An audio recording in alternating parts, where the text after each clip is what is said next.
anajaribu kuingia Hassan Kabunda, amecheza foul dhidi ya Isra Patrick Mwenda.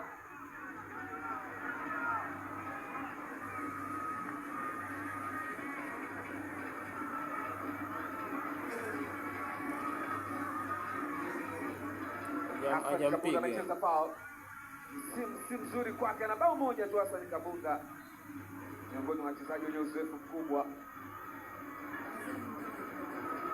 Huu ni mchezo wa 15 na Mungu anacheza bila kushinda, yaani kushinda kwao ni muda mrefu, iwe nyumbani iwe ugenini yao. Mpira huko pale, mwamuzi anasema wewe twende, ni hatari sasa. Ile shuka imekaa Dube Prince anakanyaga boli ile, Kabunda angalia baadaye, wanaondoka na Mungu. Dube amerudi yeye na Mamnyeto, wanaokoa jahazi yao, anaweka mguu kati pale,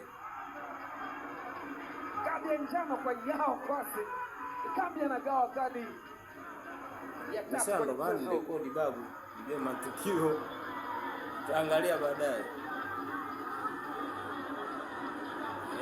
tutaliview wenyewe. Amekanyaga miguu hao dhidi Hassan Kabunda, nabisha hiyo hapo amewaingilia mwamuzi Rafael Kamba kaiona.